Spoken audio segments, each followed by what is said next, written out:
Sebelumnya saya ucapkan Om Swastiastu. Selamat pagi teman-teman.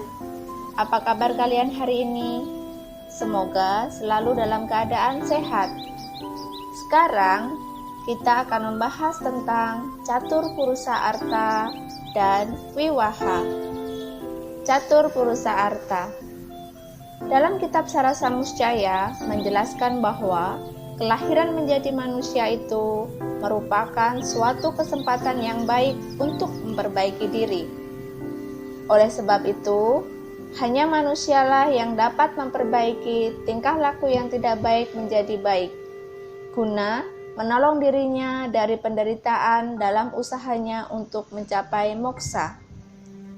Secara etimologi, Catur Purusa Arta terdiri dari kata catur yang berarti empat, purusa yang berarti jiwa atau manusia, dan arta yang berarti tujuan hidup.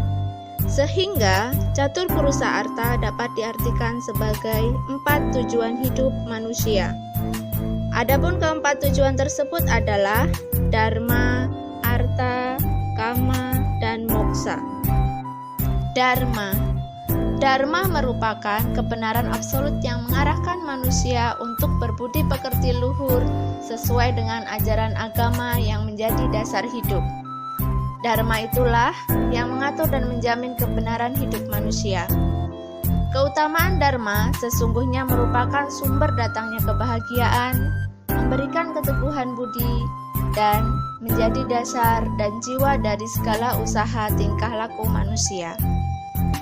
Arta dapat mempunyai beberapa makna, yaitu dapat berarti tujuan atau dapat pula berarti kekayaan atau materi sebagai sumber kebutuhan duniawi yang merupakan alat untuk mencapai kepuasan hidup.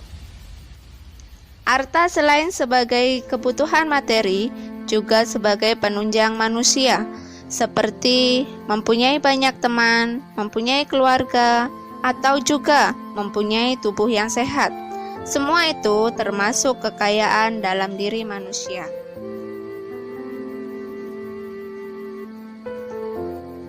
Kama adalah keinginan untuk memperoleh kenikmatan. Kama ini dapat berupa keinginan untuk menjadi orang sukses, keinginan memiliki rumah, keinginan memiliki mobil, dan lain sebagainya. Kama berfungsi sebagai penunjang hidup yang bersifat tidak kekal. Moksa berarti ketenangan dan kebahagiaan spiritual yang kekal abadi. Moksa juga berarti bersatunya Atman dengan Brahman. Adapun tingkatan-tingkatan moksa yaitu Samipya, Sarupya, Salokya, dan Sayutya. Dalam hal ini, yang menjadi dasar untuk mencapai arta, kama, dan moksa adalah dharma. Viwaha atau perkawinan dalam masyarakat Hindu memiliki arti dan kedudukan yang sangat penting sebagai awal masa berumah tangga atau masa grihasta. Viwaha atau perkawinan termasuk salah satu dari upacara manusia yatnya.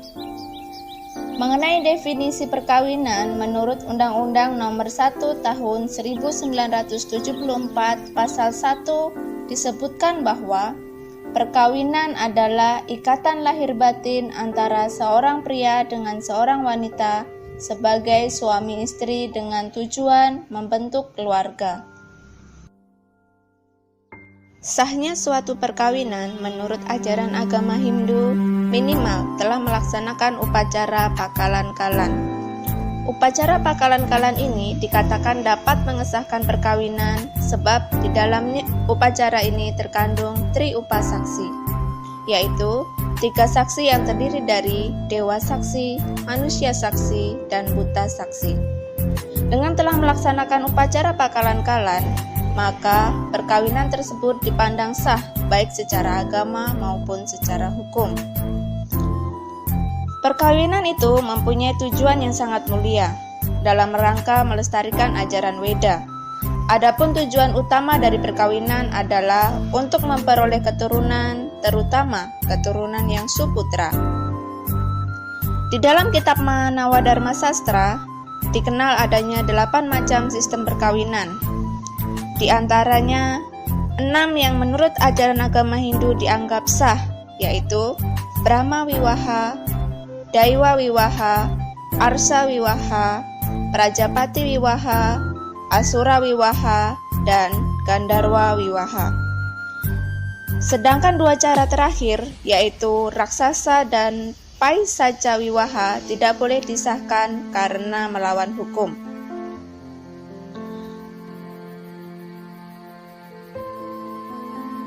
Dari penjelasan tersebut, maka dapat ditarik kesimpulan bahwa catur purusa arta dapat diartikan sebagai 4 tujuan hidup manusia yang terdiri dari dharma, arta, kama, dan moksa. Untuk mencapai arta, kama, dan moksa, hendaknya harus didasari dengan dharma. Wiwaha. Mengenai definisi wiwaha dalam Undang-Undang Nomor 1 Tahun 1974 Pasal 1 disebutkan bahwa perkawinan adalah ikatan lahir batin antara seorang pria dengan seorang wanita sebagai suami istri dengan tujuan membentuk keluarga.